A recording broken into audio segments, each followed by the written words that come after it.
राम जपो मिट जाएगी उदासी, राम राम जपो मिट जाएगी उदासी, राम राम जपो मिट जाएगी उदासी, राम राम जपो मिट जाएगी, राम राम जपो मिट जाएगी उदासी, राम राम जपो मिट जाएगी उदासी, राम राम जपो कट जाएगी चौरासी। कोटि कोटि प्रणाम है मेरी माता सज्जनों, आप सबके श्री चरणों में असंख्य बार चरण वंदना स्वीकार कीजिएगा। कल मकर संक्रांति थी, परसों लोहड़ी, दोनों पर्वों पर पुनः आप सबको बहुत बहुत बधाई देता हूँ, शुभकामनाएं, मंगल कामनाएं है।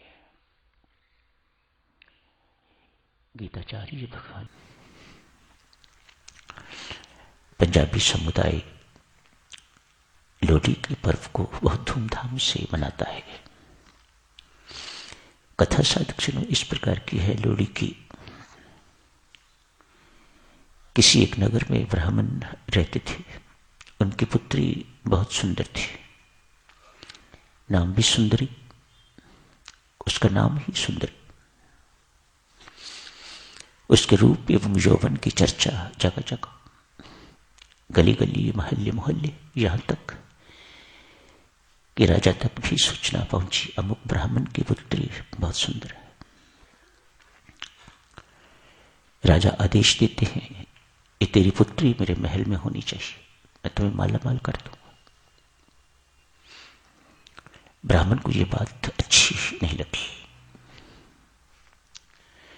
इसलिए बेचारा सोच विचार में है, क्या करूं, राजा का आदेश है, ना मानूंगा, ना जाने क्या नुकसान मेरा कर देगा, क्या हानि मुझे पहुंचाएगा, ये हो सकता है मरवा डाले। एक दफा इसकी नजर मेरी लड़की पर है तो ये लेके रहेगा उसे, पर मैं नहीं चाहता एक ब्राह्मण लड़की राजघराने में जाए। इतने अच्छे संस्कारों वाली लड़की गंदे संस्कार वाले व्यक्ति के पास चली जाए, मैं नहीं चाहता। अतएव जंगल में एक बहुत कुख्यात डाकू है, दुग्गा भट्टी, उसका नाम है दुग्गा भट्टी। उसके पास जाता है हिम्मत करके, वह भी खूनखार व्यक्ति है, डाके डालता है, मार डालता है, लेकिन गरीब का बहुत हमदर्द है, मददगार है। ब्राह्मण देवता ने उस डाकू को अपनी व्यथा सुनाई, ऐसी कठिनाई है। दुग्गा ने कहा, ब्राह्मण अब घर जाओ, तेरी पुत्री का कोई कुछ नहीं बिगाड़ सकेगा, मैं राजा भी क्यों ना हो, मैं उससे लोहा लूंगा, मैं तेरी पुत्री को उस घर नहीं जाने दूंगा, तू जा, पुत्री को यही मेरे पास छोड़ दे। ब्राह्मण को इस पर विश्वास है, इस मैन ऑफ कैरेक्टर, चरित्रवान व्यक्ति है। रातों रात जंगल से निकला है, इस लड़की को जिसे अभी से उसने अपनी पुत्री मानना शुरू कर दिया है, अपनी पुत्री के लिए एक ब्राह्मण लड़का युवक ढूंढा है। जंगल में रहने वाला, रिसेंटली कोई डकैती भी नहीं मिली मानो, खाली हाथ है बिल्कुल। अपनी पुत्री का विवाह ब्राह्मण युवक के साथ कर दिया, देने को कुछ था नहीं, थोड़ी सी शक्कर थी पड़ी हुई, वह दे दी। कुछ थोड़ा सा और सामान था, वह दे दिया। शेर भर शक्कर पड़ी हुई थी, वह दे दी। कन्या के अपनी पुत्री के हाथ भी लेकर दी। तब इसी साधक चलो ये लोहड़ी का त्योहार मनाया जाता है। राजा के साथ जैसी सूचना मिली युद्ध हुआ। राजा ने अपने सैनिक भेजे, इसे मार डालो, खत्म कर डालो। राजा को पता लग गया कि जिस ब्राह्मण लड़की को मेरे घर आना था उसका विवाह हो गया है और इसके कारण हुआ है। हुक्म हुआ इसे मरवा दो। सैनिक आए, राजा सहित आए, सबको इस शूरवीर ने मार डाला, खत्म कर डाला। भारी जीत। उसका उत्सव मनाने के लिए सबने अपने घर से निकल के बाहर लकड़ियां जलाई। लोहड़ी का त्योहार शुरू हो गया।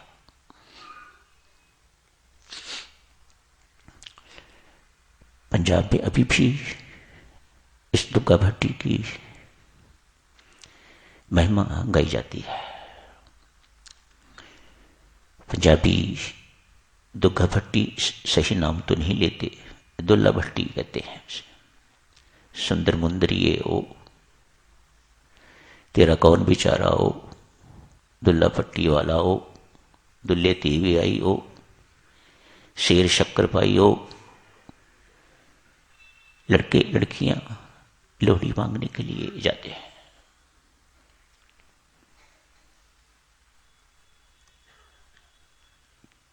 जिन घरों में नया विवाह हुआ होता है, पहली लोहड़ी होती है,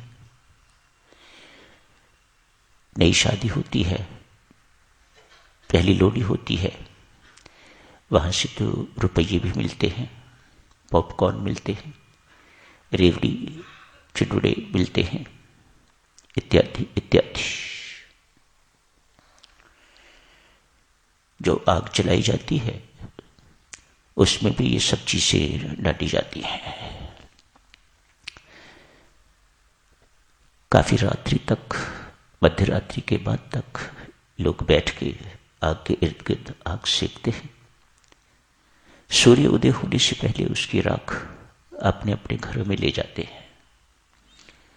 ईश्वर का वरदान मांग के, ईश्वर की ओर से उपहार है, उसे अपने अपने घरों में लोग संभाल के रखते हैं। वही उत्सव था साधक कल, उसकी भी बहुत बहुत बधाई देता हूं। आज के इस पर्व की भी बहुत बहुत बधाई। आज से सूर्यदेव उत्तरायण की ओर प्रयाण कर रहे हैं या करने वाले होंगे, उत्थान की ओर, उन्नति की ओर। अति शुभकामनाएं साधुजनों सबको।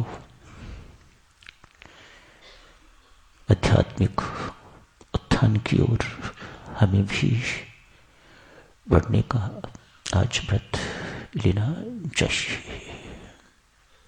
भीष्म पितामह आज के दिन की प्रतीक्षा कर रहे थे, कब सूर्य उत्तरायण, कब उत्तरायण शुरू होगा और मैं अपने प्राण त्यागूंगा। उस वक्त की बातें हैं जब ऐसा सोचा जाता था।